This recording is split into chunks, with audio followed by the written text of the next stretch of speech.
Hello and welcome to my 9th week in media. We're nearly hitting that big milestone of 10 episodes, weeks, events, whatever you want to call them. 10, that's huge. And there's nothing going to be special about it, I'm not going to lie. I make it out like I'm going to make something really special of it. I'm not. However, I will probably be introducing a brand new thing, and that will be trailer spotlighting. I've talked about it for so long, and it finally really needs to get implemented because it's starting to annoy me how much I speak about it and don't put it in. And the only reason I've not put it in this week is because when you hear how many films I'm reviewing, you'll see why. This is going to be a true test of whether I can do 5-minute reviews, because if I don't do 5-minute reviews, this is going to be ridiculously long. And you'll know that if I have done 5-minute reviews, because this is going to be, this is going to have to be quick. Because I've got so many films to review. I've seen so many things this week, and I can't wait to talk about them. I'm not even going to have a rambling intro. I'm going to talk about quickly. I'm not even going to do it. I'm reviewing David Brent, Life on the Road. I'm reviewing Popstar, Never Stopping. No, Popstar, Never Stopping. Popstar, Never Stop, Never Stopping. Got the title. So David Brent, Popstar, Never Stop, Never Stopping. War Dogs, Bad Mums, Mechanic Resurrection, The Purge, Anarchy, and The Purge Election Year. All 3 Purges, 1-minute reviews of The Purge and The Purge Anarchy, and then a full review of The Purge 3. That's a lot of films. Next week, even more films. And, as I said, trying to get 5-minute reviews, trying to get everything in and straight out, getting everything sorted. So we're going to kick this straight off with probably one of the best films I've seen all year. And this one really surprised me. It's not the best film I've seen all year, putting that straight out there. I do label things a lot, but it's very good. Enjoy.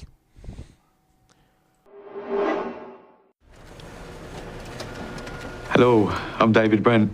You probably know me as the star of the documentary The Office. I'm currently a singer-songwriter. Oh, yeah. Here they come. Come on in. We are Foregone Conclusion. When I left Wernham Hog, I found myself again, and I started to do what I do best, entertain. Keep the noise down. Nah, turn it up. I'm putting a tour together. Let me take you down Equality Street. On the road is where I really come alive.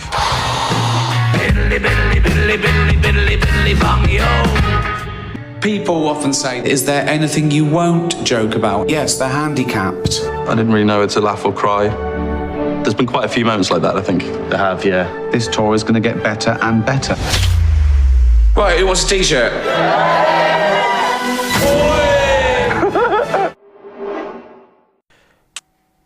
David Brent, Life on the Road is the latest film by Ricky Gervais. It's written and directed by him, and stars him, and it brings back David Brent, a character from The Office. It's set 15 years after The Office, and it brings David Brent back into the spotlight. He wants to become a rock star like he did in the TV show, and he's putting all his money together. He's getting rid of all of his savings to become a rock star in this one last tour and attempt to finally get an album and get signed. Like The Office, it's a mockumentary, and it's, again, very similar to The Office in many ways. But what I think Ricky Gervais has clearly tried to show, this isn't The Office, the movie. This isn't anything like The Office other than it stars David Brent.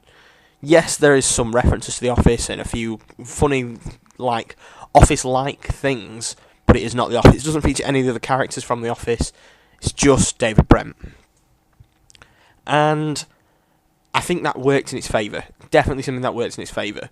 The actual story, as I just said, is about him going on tour, and it is pretty much all about the music, I would say. It's a very musical film, and in that sense it works very well. I could not stop laughing in this film, more so than any comedy throughout the year.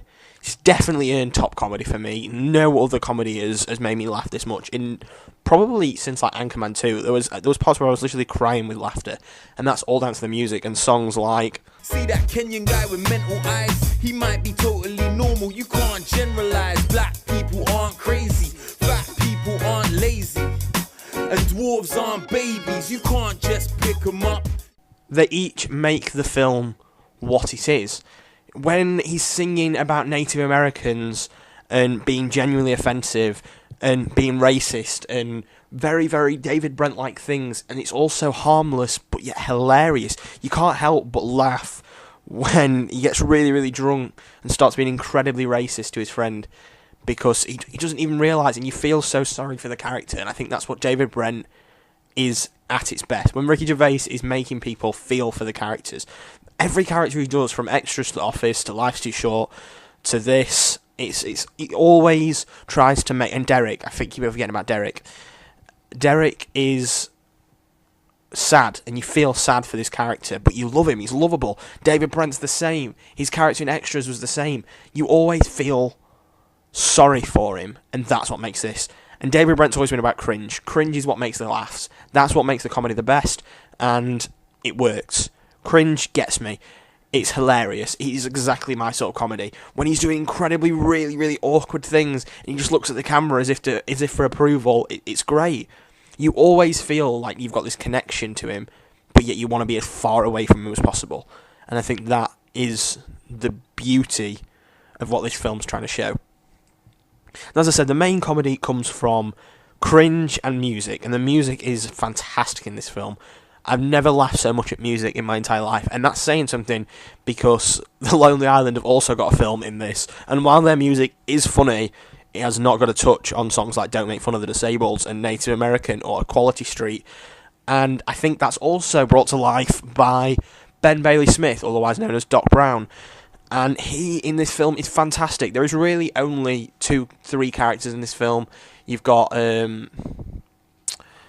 Ricky Gervais, Doc Brown, and he's like sound producer, and rarely a few other characters that pop in and out. But the main characters are really Doc Brown and Ricky Gervais. And he's sound producer. He sound produces in it quite a lot.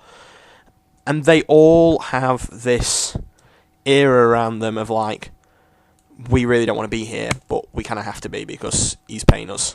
And that's great. It's hilarious. The consistent use of mockumentary is fantastic. As I said, the use of music's fantastic. It's filmed really, really well. And I think what Ricky Gervais also does the best is heartfelt moments. Now, The Office had an amazing ending which could make someone cry. Extras had that beautiful ending. Again, I'm not spoiling anything here, but it just had an amazing ending. Derek, I've actually not got around to watching yet. I've only seen the first 1.5 seasons, and really I'm going to get to finishing that. And supposedly that was just had an amazing ending. That's all I've heard about that. It's people going on about how good the ending was. And Ricky Gervais is kind of like the king of emotional endings now, I think, in films and TV shows. And this was no different. I've never nearly cried and laughed so much in my entire life, because it's a roller coaster of emotions. There is no other way to describe this. It's a roller coaster of emotions, and Gervais taps it on the head. He's literally, he could not have hit the nail on the head any better. Basically, it's the same expression twice, but one was wrong. And it's heartbreaking. It's cringy, it's heartbreaking, and most of all, it's hilarious. And I don't think if it wasn't for the music, it wouldn't be anywhere near as good as it was. But everything together just works fantastic. It's brilliantly directed, it's stunningly written, and the only thing I would say is that maybe not every single joke landed, and I think sometimes it didn't always work, but 95% of the time I was dying of laughter and cringing and nearly crying because it's beautiful. Everything about this film is beautiful, and I never expected to say that about a David Brent film. I was expecting this to be a disaster, but this is exactly how British comedy and British films should be made. I'm going to give David Brent, Life on the Road, 4.5 stars. The principal I represent has an offer for you. Each death must look like an accident. Your specialty, I believe. I'm not doing his kills.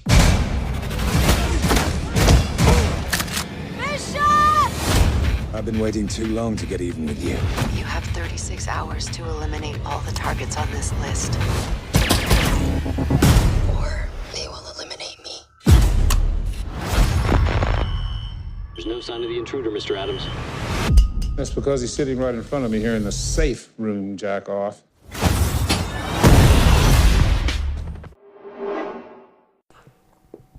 this franchise really, really did not need resurrecting. So Mechanic Resurrection is the Jason Statham sequel to the reboot of the 1972 film of the same name. That's a long paragraph. Sentence? I don't know. So yeah, reboot, sequel. Rare. You don't see many reboot sequels nowadays. I can't imagine Ghostbusters is going to get any sequel. I actually liked it. I can't imagine it's getting one. In fact, actually, I'm not going to go through the list of them because I actually can't think of any reboots that have got a sequel recently. It's just not coming to mind. Either way, this is about Jason Statham. Yep. He plays, he doesn't play Mechanic. Actually, it's a question. Why is it called Mechanic? Doesn't explain it in this one. I didn't see the first Mechanic, so maybe that's probably an issue. But I actually don't know why he's called Mechanic. Plot hole. I'd say that's a plot hole. I feel like that's something that needs to be explained, considering it like even though it's a sequel, the last one did come out 5 years ago, and even as I say, I didn't watch this. I was gonna watch the original, but I decided against it because this one looked awful, and I couldn't sit through the first one. And it was pretty awful, if I'm honest. Basically, from what I've gathered, he's an assassin that is hired to make things look like accidents. And this film is basically a poor plot in which gets him to kill people to make him look like accidents.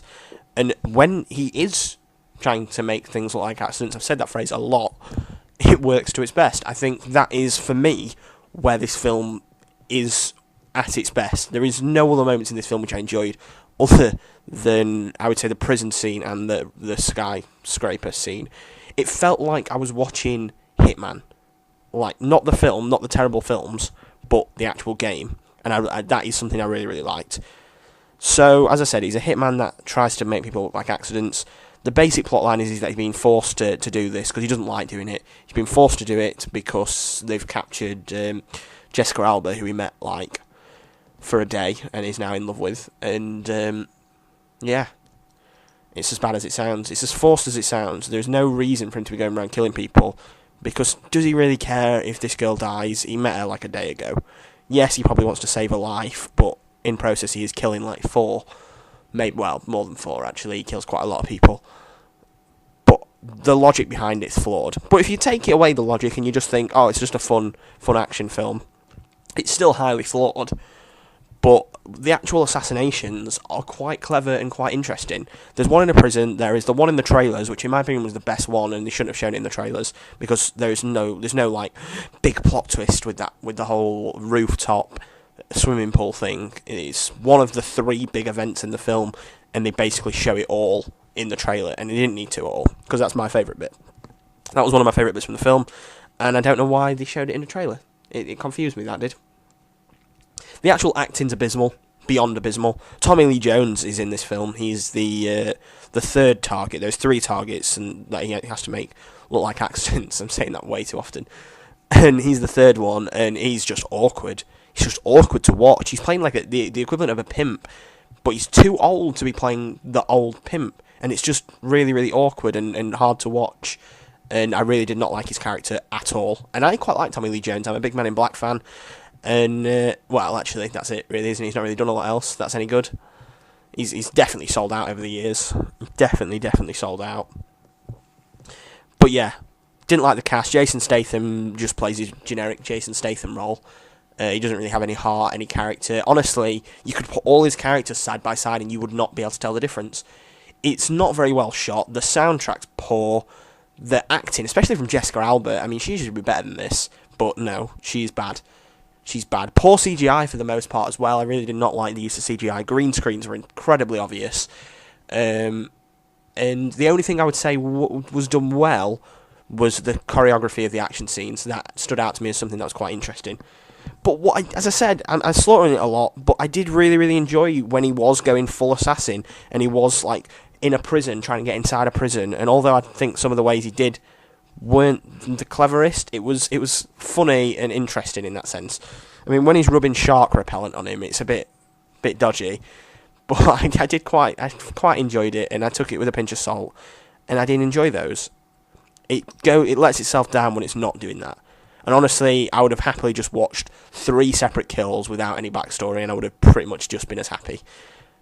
I think a lot of it was filler, and a lot of it wasn't necessary, and it was all leading down to these 3 big moments, and while those 3 were alright and watchable, it was nothing spectacular in any way, shape or form.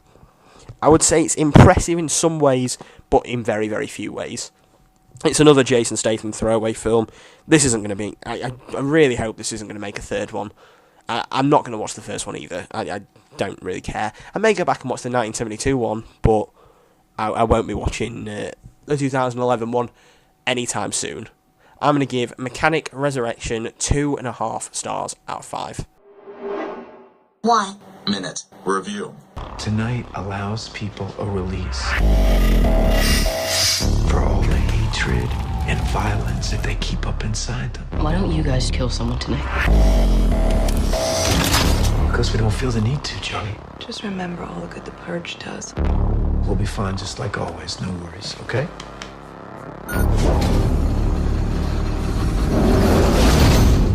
This is your emergency broadcast system announcing the commencement of the annual purge. At the siren, all emergency services will be suspended for 12 hours. Your government thanks you for your participation.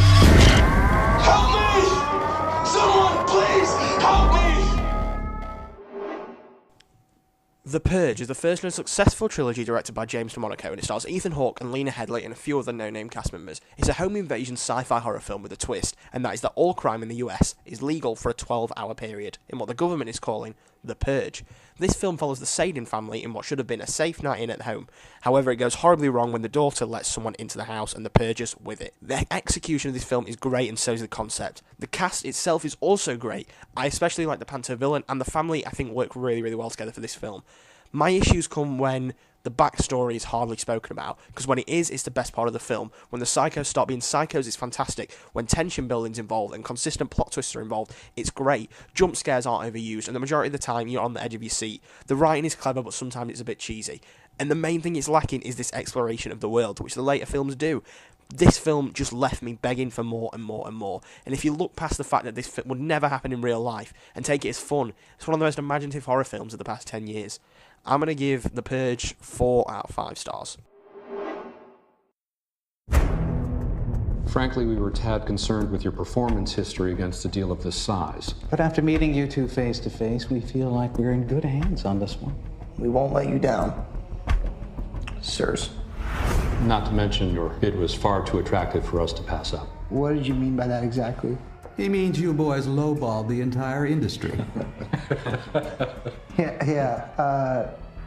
By how much? You guys came in $53 million lower than the nearest competition. Oh, okay.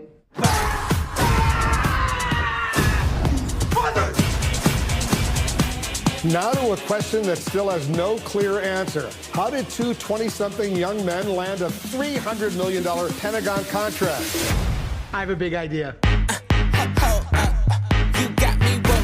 They call guys like us war dogs, bottom feeders who make money off of war without ever stepping foot on the battlefield. Show you about my culture. It was meant to be derogatory, but we kind of liked it. We don't play fair. Sorry. Excuse me. Kind of an emergency. Sorry.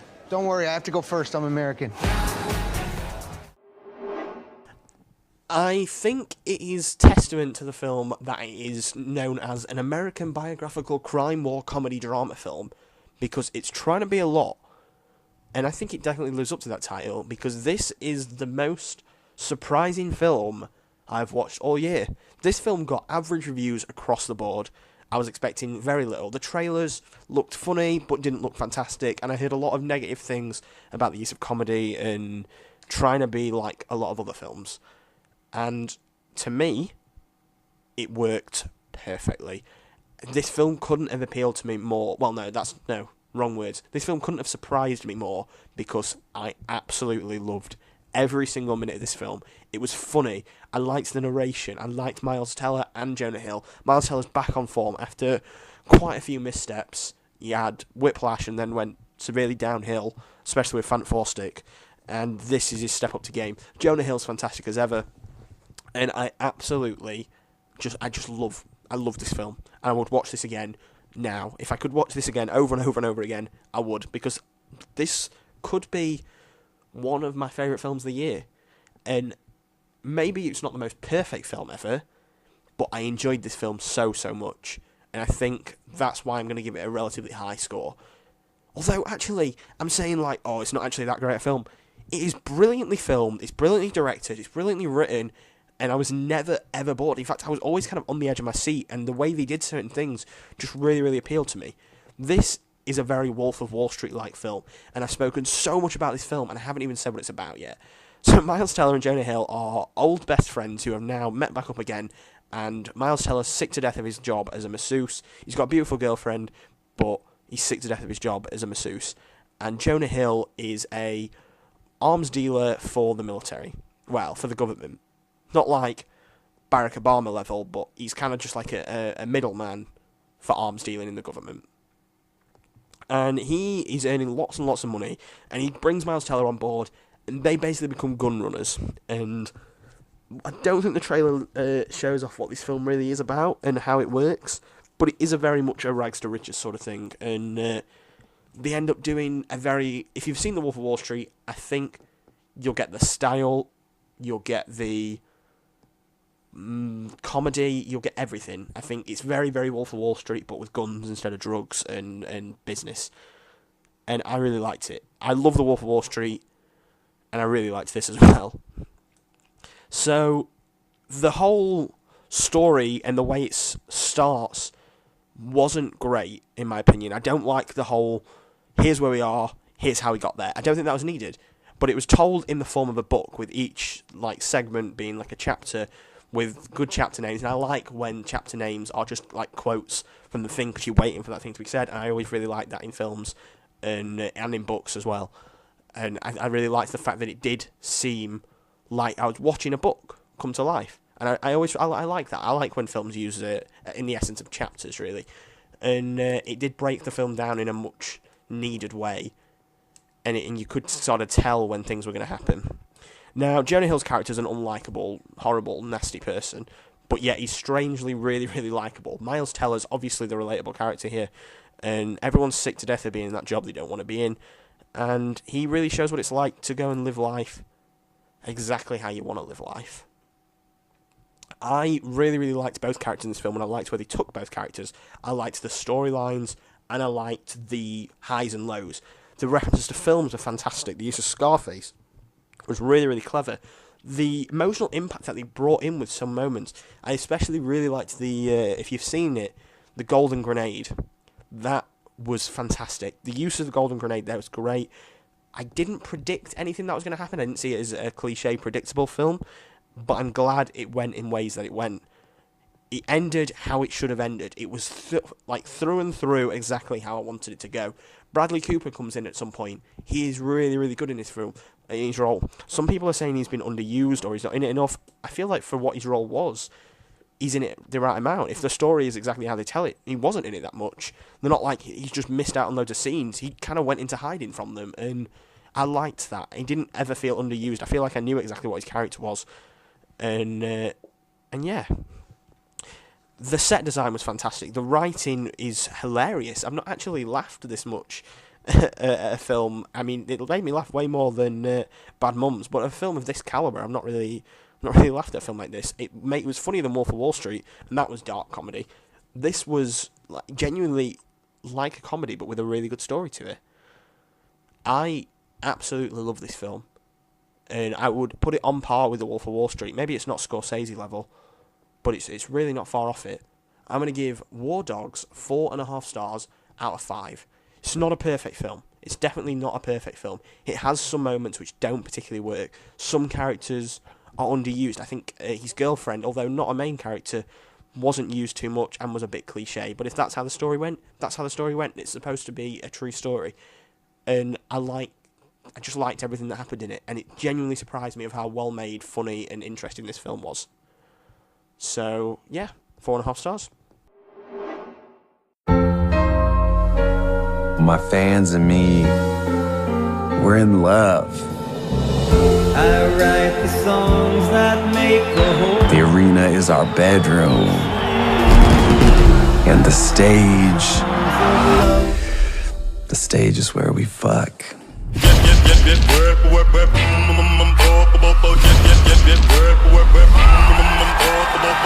Connor for real is actually saving the record industry. Connor's hot. You tell me you didn't see him and say, yo, he's the star. This guy right here, he's gonna make it big. It's Connor. I've got it all, and I'm getting more. Adam Levine's hologram. So expensive. Pop Star Never Stop, Never Stopping is a mockumentary film made by the Lonely Island Boys. Now that is Akiva Schaffer, Jorma Taccone. They have the strangest names. It's not being horrible, they just have strange and hard to pronounce names. And Andy Samberg. It's written by all three of them and directed by Akiva and Jorma. And Andy Samberg's the main star of the film. They're all in the film, but Andy Samberg's the main star. And it follows Andy Samberg as he plays a character called Connor for real. And it is hilarious. It's very, very similar to that of David Brent, except its mockumentary style is more Glee the movie or Justin Bieber Never Say Never and stuff like that. It's much more tour movie. And I think that is why it works so well. It's a different sort of mockumentary to David Brent, which is why it can't really compete with it. Yes, it's still a musical mockumentary, but this focuses probably more on music than David Brent did. Now, Connor for real is a massive, massive arsehole. There is no other way of describing him. He is just a horrible, horrible person. He has multiple songs which are hilarious, but offensive as anything. He has there's a song called... I'm going to play a little clip from a song called... I think, is it called Equal Rights? And it's to take the mick of, if you remember, Macklemore did a song called Same Love about gay rights. And just listen. Discrimination. It ain't right. I'm not gay, but if I was, I would want equal rights. I'm not gay, but if I were, I would marry who I like. It's not fair, I'm not gay, that the government has a say in who can love, who not gay, or to which god you can pray on a gay. It gets me so angry. Songs like that that's hilarious, and I've never laughed so much at a song in my entire life. I was literally choking with laughter. The music video that goes with that, and what you didn't hear there is Pink actually comes in and does a whole chorus thing for it. And it is beyond hilarious. I've not laughed that much in so long at a song. And there is other songs. There is a song about how Andy Samberg, or Connor for real, I'm going to start calling him Connor for real, thinks that everyone in Spain pronounces things with a lisp. So there's a song called Ibiza. There is a song called Things in My Jeep, which is literally just him listing out things in my Jeep. There's a song called Finest Girl, which I'm going to play another clip from. Fuck Bin Laden, fuck Bin Laden, fuck Bin Laden. She wanted to fuck me harder than the US government. Fuck Bin Laden. But the thing is, it's not just the fact that these songs are funny, they're also incredibly catchy. It's bad that I found myself actually listening to this album outside of the film. I'm genuinely obsessed with certain songs. I'm So Humble, which features Adam Levine from Maroon 5, is actually my ringtone at the moment. I'm obsessed with the soundtrack to this film. It's worryingly good. A film with a soundtrack like this shouldn't be that good, but yet it is, and it's hilarious. The actual mockumentary can be really, really funny. Not every joke lands, and I don't think everything works, but there is some really, really funny moments. I do think the trailer, which was a really funny trailer, did give away a bit too much, but I can't really blame that on the film. The things were still funny. I'd just seen them in the trailer so many times that they became less funny when I watched it, and I wish I hadn't seen any trailers for it, but I absolutely loved what they did with it. I just think what they did with this was just really, really clever. The storyline gets a bit cliche, but then it goes really, really weird, so then it kind of doesn't become cliche. I feel like they definitely... That's the thing, I'm thinking about this now, and I'm saying it's cliche, but it's supposed to be cliche, isn't it? That's what they're going for. They're not trying to be revolutionary. They're trying to make a mockumentary of cliche mockumentaries. Well, cliche documentaries. And it works. And there is some really satisfying moments. And I do wish, the only thing I wish there was more of is more songs in the film. More extended songs. I wish this film was on for longer than it was. And I would have liked to have seen more music videos of the songs he did. Or more live performances. Or just other things with more music in. Because the music is definitely the best part of this film. and I don't think it's shown off enough as it could be. It's shown off a lot, but I to be honest, I would happily watch music videos for every single one of the things and just a bit of dialogue. But it was really, really funny, and there were things that were good. I will say that the character Hunter the Hungry, who is basically his rap rival, isn't that funny and isn't that exciting. And I think I kind of got very sick of his character very quickly. And not in like I'm not supposed to not like him. He's on it way too much for me to really, really not want him to be on screen anymore. And that, I would say, is the worst thing. The use of cameos and celebrity guests is hilarious. I nearly said something, but I'm not, because it spoils it, and if you are a Lonely Island fan, it's hilarious. And I think that's the key point to this film. If you are a Lonely Island fan, you're going to absolutely love this film. It's exactly what you want, and even more. There is pretty much all of their generic comedy. Andy Samberg's comedy is normally hilarious anyway, but their use of taking the mick of modern day things and being really pop culturally relevant, especially at the time, works really, really well. And their comedy is no different from their old songs. I mean, from songs with Akon, like I've Just Had Sex, is no different from I'm So Humble or Finest Girl. They're all the same sort of thing, and it's really, really funny, and it works really well, and especially in this sort of format. I can't really comment on like cinematography in that, because it's a mockumentary, so the way that they're doing it is supposed to be not bad, but it's not that exciting because it's a mockumentary. They can't really do anything revolutionary with a film that's supposed to be taking the mick of bad documentaries, sorry. Directed fantastically, written stunningly, and it is most of the time hilarious. It's got one of the best comedy soundtracks I've seen all year, and I would actually say it beats David Brent's, even though I absolutely love David Brent Life on the Road soundtrack. It's a lot more listenable and worryingly catchy. It's too catchy for a film like this, and I really, really enjoyed it. I'm going to give Popstar 4 out of 5. Now, just to clarify, the reason I'm giving it 4 out of 5 is because I don't think every joke landed, and I don't think I wanted more of certain things, and I really didn't like Hunter's character. That's the only reason I'm giving it 4 and not 4.5. Wasn't ever going to reach the pinnacle of 5. I wasn't like dying all the time like I was in David Brent. That's the other thing. David Brent made me laugh a lot more than this, but this just kind of appealed to me more. But I think David Brent was a better made film. That's just me comparing the two very similar but still very different comedy mockumentaries from this week. Right, done. Next film. 1 minute review. What is this?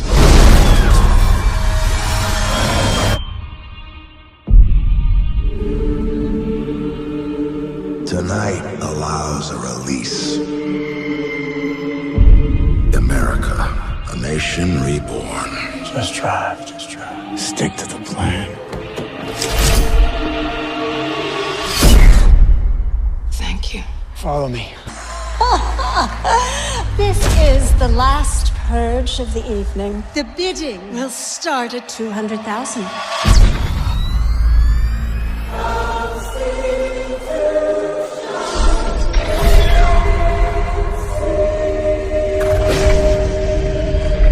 Just remember all the good the Purge does. The Purge Anarchy is the sequel to The Purge, and it bears little resemblance to the predecessor at all, other than the fact that they're both centred around the event known as The Purge. Everyone's complaint with the first film was that it was all limited to one house and didn't explore the world outside, and that let the film down tremendously. This aims to rectify that with a new cast and complete outside setting. The basic plot is that a married couple played by Zach Gilford and Kiel Santage are outside on Purge night when their car breaks down and the Purge begins. They meet up with a group of survivors led by Frank Grillo and attempt to survive the Purge. This film works really well and shows what the Purge can do to America, and while it strays away from the close tension-building horror of its predecessor, it makes up for it with high-stakes action again and again and again. Though it works best when psychos are being psychos and when people use the Purge for something more than just mindless killing, moments like the living room fight and the arena things stand out in the whole franchise. Where it fails, though, is a poorly realised cast with only Frank Grillo being any good. An uninspired soundtrack and poor dialogue can't be saved by the neat cinematography and interesting idea. The stray from horror was nice, but it didn't live up to its expectations. While I got what I wanted from the sequel, it's just not what it just didn't turn out that great. I'm going to give The Purge Anarchy 3.5 stars out of 5.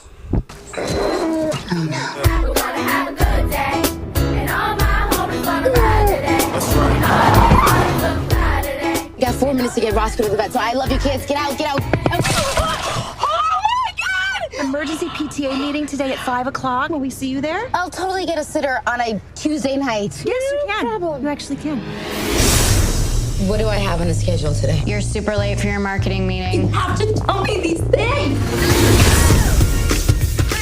I can't believe I'm gonna be late for my first soccer practice. I'm sorry, okay? I'm trying. Well, try harder, dude. Good job. Good boy. The bake sale. No BPA, no MSG, no BHA, no BHT, no sesame, no soy, and of course, no nuts or eggs or milk or butter or salt or sugar or wheat. No. What's that now? I'm so tired of trying to be this perfect mom. I'm done. You said everything I've ever felt about being a mom, but couldn't say. There's so many rules now. I have watched 8 films this week. Well, actually, I've watched more than that, but I'm reviewing 8 films this week, and there are so many duds. I mean, this is just a disaster, and put it this way, you can tell this is written by the creators of The Hangover because it's just not funny. I can't stand the Hangover trilogy. I like the actors in the Hangover trilogy. Can't stand it. It's not funny. I don't get the appeal with it at all. This, on the other hand, this is beyond bad. This is to the point where I laughed like 3 times. And this is a comedy. This is supposed to be a laugh-out-loud, raucous comedy starring Mila Kunis and a variety of other infamous female comedians. And it just wasn't funny at all. Like, at all. And I absolutely, I'm exaggerating again, but Christina Applegate, I think she's hilarious. She's one of the funniest female comedians out there. And no. Just no. Please, no. I hated this film. It's just not funny. Mike and Dave Need Wedding Days was funnier than this. And put it this way, I don't think they're on the right age for this film anyway. But I understood the jokes, they just weren't very funny. It's just everyone in the cinema was like a 40-year-old. Well, they were mums. I think that's the best way. They were either mums or guys with a girlfriend, and as I am neither of those, it didn't appeal to me at all, and I hated every second of it. So the basic plot is that Mila Kunis is sick to death of being a mum that has to do everything and do it and never have time for herself, or she always fails at everything she does, and she's sick of it. So she decides to become a bad mum, and she makes the kids do everything for themselves, and she does all these shocking revelations, which I'm pretty confident the majority of parents in the world already do. I mean, they don't go off school and do drugs. Well, not that I'm aware of, but they you need to cook your own, you need to do your own breakfast. Well, it's like, well, that's not that shocking. You know, the big things that they make a deal of aren't that shocking. Even if the kids are like 12 or 13, then it's not that shocking what they're telling them to do. And I don't think it's that relatable in that sense. I kind of get the whole, you're a mum, you're very busy, you haven't got enough time to do anything, you're always stressed, that side of things. But a lot of the bad mum things they do aren't really that bad at all. And it's kind of underwhelming. Well, underwhelming's not the thing, I was not expecting anything. It's got a lot of pantomime characters in, to the point where everyone's a pantomime character, and it gets really annoying, especially the quote-unquote villains of the film, which are played by Jada Pinkett Smith, I think her name is Annie Mumolo, I've never really seen her before, and Christina Applegate.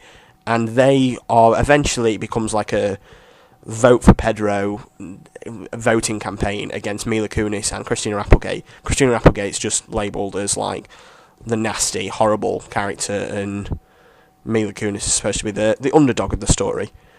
Now, it's hard to like a comedy when none of the characters are likeable characters at all. Yes, you slightly sympathise with Mila Kunis, but that's about it. There is 1 or 2 moments which appealed to me with her character, but none of them really did.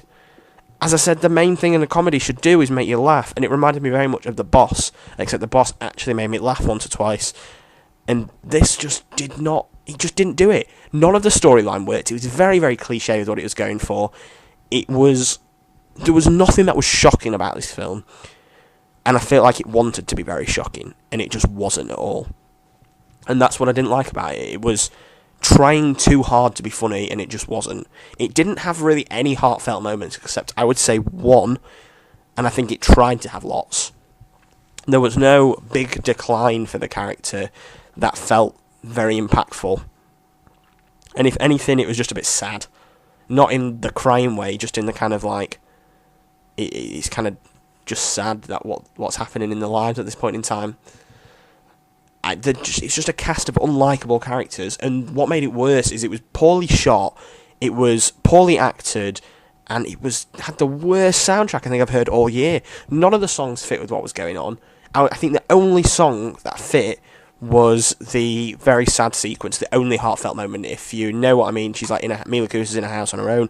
That was the only song that worked in the entire film. No other songs worked. It was abysmal. The soundtrack's one of the worst soundtracks I've heard all year. It wasn't funny, but it was watchable. Like, I was never bored in the film. That's not what I'm trying to get across. I was never bored in the film, but I was very, like, rolling my eyes at this film. As I say, it wasn't very funny. There was one or two moments that made me laugh, if that. And it just didn't appeal to me in any way, shape or form. As I said, maybe I'm not the right audience for this film. Maybe if you are... Well, I don't know who's actually listening to this, but if you are a mum who's been through all of this, maybe it will appeal to you a lot more. I don't think I was the right target. The cinema wasn't exactly ecstatic with laughter, unlike David Brent. It was just... I've seen 3 comedies this week, and this shouldn't even be classed as a comedy, because it's just not very funny. And it disappointed me, because for the most part I like the cast. I don't like Jada Pinkett Smith, but we'll not get into that. And I'm just very disappointed with what came out of it. Not that I expected anything from it. I mean, it's directed by the people who made The Hangover, and written by them, so I was never really expecting anything at all. But, I mean, it's a very, very throwaway film. I actually would recommend The Boss with Melissa McCarthy over this, and that was abysmal. But at least that had Peter Dinklage in it. This didn't have anything go for it. Mila Kunis is attractive. That's it. That's literally the only appeal to this film at all. I'm going to give Bad Mums 1.5 stars out of 5. Ugh. That's my noise. If I could sum it up with a noise, that's what it'd be. Ugh. So now I'm going to get on to my final review. The Purge 3. We played a lot of Purge games this evening. We have just one more. It's called Mommy's Choice. Which one of you will survive this year's Purge? The soul of our country is at stake.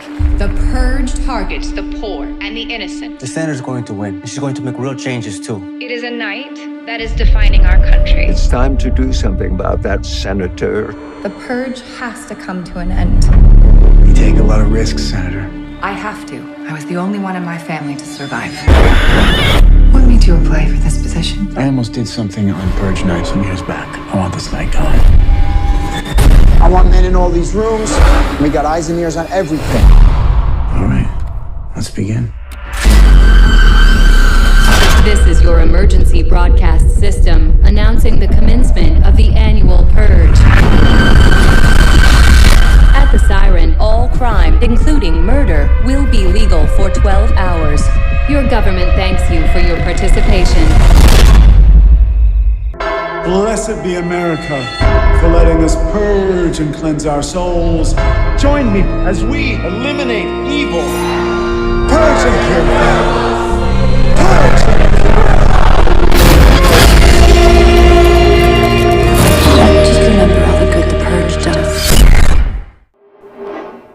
So, as you've gathered, hopefully, from my short 1-minute reviews of The Purge and The Purge Anarchy, I actually quite like the Purge franchise. I like it more than the average reviewer, and I was very, very excited for this. The first trailer was great.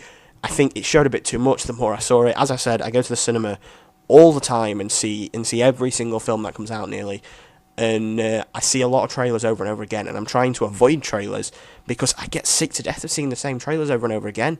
I could literally start quoting the Purge trailer to you, the election year one, and I'm sick of it. And in that sense, it kind of disappoints me for the film, because I don't think I went into this film as excited as I originally was. I also didn't help that this film kind of got delayed, I think. It was supposed to come out in like July 16th, and it got pushed back to August 26th, so my hype died down because I was all hyped up in July, and then it got pushed back to the end of August, and I was kind of like, ugh, No. They missed out on the trick of it being on 4th of July as well. That should have been a thing. But either way, I was excited for this film, and I'm just really disappointed with it. And now I'm starting to see what the critics are saying about this film. And it is the worst in the trilogy by a long shot, in my opinion. Now, this one follows a completely new cast of characters, except Frank Grillo. Frank Grillo is now named in this film as Sergeant Leo Barnes and works for the government, following Elizabeth Mitchell's character. Now, Elizabeth Mitchell is a rivaling electoral candidate who's going against the new FFA. Now, the new FFA have been in since the original film, and they are basically the people that created the Purge. They're known as the new founding fathers of America. And she is up against them, trying to get rid of the Purge forever. It is her, Frank Grillo's looking after her, and a family in a deli, and basically they end up coming together and trying to survive the Purge. Because everyone's trying to kill Elizabeth Mitchell, because she just wants to end the Purge, and no one really wants the Purge to end, except, well, everyone wants the Purge to end, but the government and the rich people don't want it to end because it doesn't really affect them. They just go around killing people. This is again directed by James DeMonaco and written by James DeMonaco, and I think it's the most uninspired film. What I noticed was, and I tweeted about this, is the film was full of what I'm going to start calling visual catchphrases. Now, if you watch a comedy, like Little Britain or something, they have catchphrases, things that make you laugh and things that you are going for in that scene. If you watched Little Britain, it'd be, let's think of a good one. I don't want that, and Andy in the wheelchair, that was a terrible, terrible impression. I'm really struggling to think of catchphrases. See, I could have got away with just editing this in, but I've actually genuinely had to look up Little Britain catchphrases, and I've seen Little Britain so many times. I mean, you had catchphrases like, I'm the only guy in the village, I want that one, computer says no, yeah, but yeah, and yeah. All those catchphrases, and that is what makes Little Britain funny. That is what you came to Little Britain for, and you wanted to see those and those again. The Purge is the same thing, but with visual catchphrases. Now, these are psycho moments. If you saw in the trailer, the bit with the guillotine, people just being generally psychotic, and that's what you're coming to see them. That's what you're coming to see in The Purge. You're coming to see people just be psychos. And in the original, that's what I really liked. I liked the variation. In Anarchy, I started to like it, got a bit sick of it. This film absolutely went over the top with it, and it was too much. And the visual catchphrases are what I want to see, but it becomes a point when I'm just kind of desensitized to them, and they're not that imaginative. The guillotine one with the, they were all dressed as, like, American patriots and stuff, and it worked, but it wasn't that exciting. I'm also sick to death of, oh, look, I've met some characters at the beginning. Oh, wait, now I'm seeing them all in the film. I'm sick of it. They don't need to do that. They don't need to reintroduce every character. For example, there is a... if you've seen in the trailer or any of the posters, there's all, like, the Founding Fathers, like George Bush and all that, en masse killing people. You can see at the beginning, there is a group of tourists who've come just to kill people for the Purge, and they turn out to be all those. It's not really a plot twist, but I'm sick to death of being introduced to characters and then seeing their Purge variants. I don't need it. It's just not necessary. Sometimes I just kind of want to see people that don't need to reappear in the film again later. It just kind of annoyed me a bit. The actual new cast members are as poor as they were in Anarchy. I didn't care for any of them. Maybe I had a little bit of I liked the woman. I can't remember who played it. There is a woman who's basically going around healing people, and she is kind of like the main woman, I would say. Is she the main woman? It's really hard for me I can't really describe what she is. She's basically like the Michonne of the Purge. She goes around rescuing people and then just killing people brutally. And she's kind of like a proper badass. She's like the female Frank Grillo in this film. Frank Grillo is okay, but nothing fantastic. And it just wasn't that exciting. Again, trailers let this film down immensely. I didn't need to see Elizabeth Mitchell's character in the church, because that is kind of like a huge plot point, and it was really obvious where that was going at that point. I knew exactly where it was going, and it showed it in every trailer, and I didn't need that at all. So I wasn't a fan on that.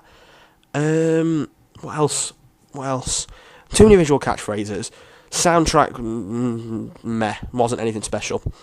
I would say it's well shot, and I think it's creative, but it's to the point where it's only creative with its use of visual catchphrases. And I'm sick of them. so it's not that creative. The storyline brings in parts from the other films, especially the Stranger, who we literally just knew as Stranger until this film. I liked where they went with that.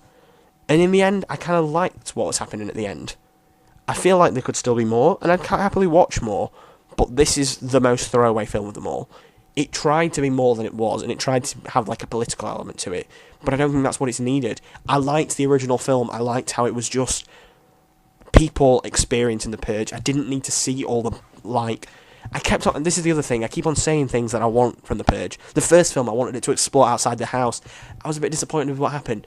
The second film, I was like, I just want to know more about the Purge and what happened with the Purge.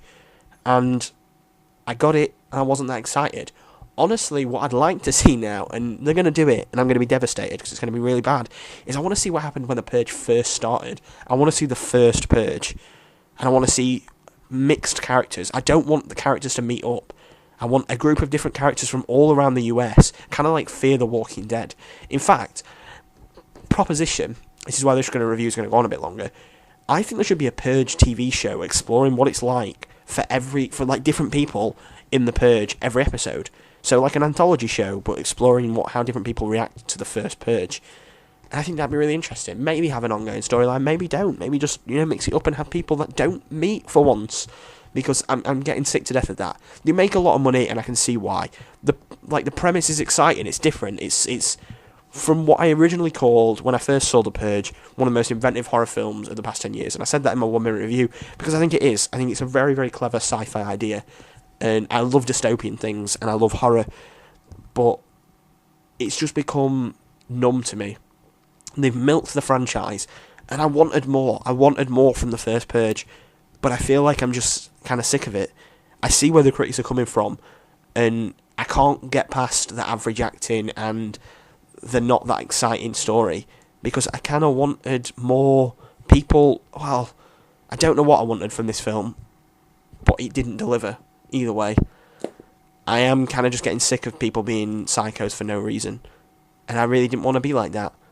Although what I will say is there are some scenes that I did really like. The whole Christmas light car was kind of cool, but again, it was just a visual catchphrase.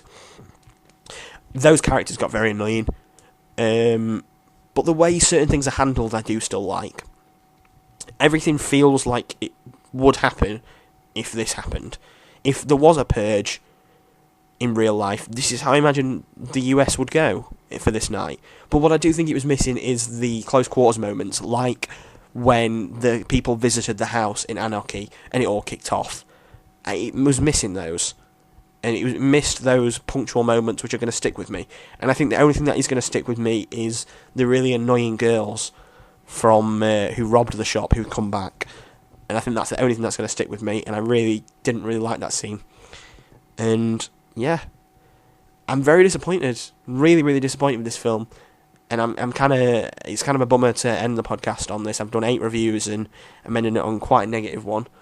Especially something that's really disappointed me. This series has gradually got worse and worse, and I'm kind of really disappointed by that. I'm going to give The Purge election year 2 out of 5 stars. And there we have it. 8 reviews. That is the most I've ever done. And if we ignore the fact that the election year review went on for longer, but I did kind of propose a new TV show there, so it kind of became less of a review and more just a ramble. I've done pretty well there. 5-minute reviews for the most part, and I'm really happy with everything that's happened in this. I've seen a lot of films, and I want to say that next week's going to be calmer, but I don't think it will. I'm going to be reviewing Kidulthood, Adulthood, Brotherhood. I'm reviewing Sausage Party. I'm going to be reviewing Cafe Society, Morgan, and probably more, because I probably will watch more in the week. So that's a lot of films. That's a hell of a lot of films. And I do absolutely love doing this. And if you are watching this on YouTube, you can subscribe, like, comment, do whatever, because I put so much time and effort into this, and I love to hear people telling me what they think of it, because, it's nice to know when people say, oh, listen to your podcast, or listen to this, listen to that. And yeah. Next week, I really want to put in Trailer Spotlight in, but if it's going to be as hectic as this, it's probably unlikely. And I even said, though, at the beginning, I'm definitely going to put it in. And I can tell you now, I bet it's not going in. Because I didn't think how many films I'd be seeing and reviewing. But there's going to be 1 minute reviews for Kidulthood and Adulthood, and then a full review of Brotherhood like this. I did kind of like doing the whole 1 minute review for a franchise, catching up to the franchise. I did enjoy that, but I don't know how often I'll be doing that. I'm doing it next week for Brotherhood, but yeah, that's it. 8 reviews, getting on point now, getting to the point where I'm really happy with what I'm doing, and I hope you really enjoyed this. I have been Dawson. Out.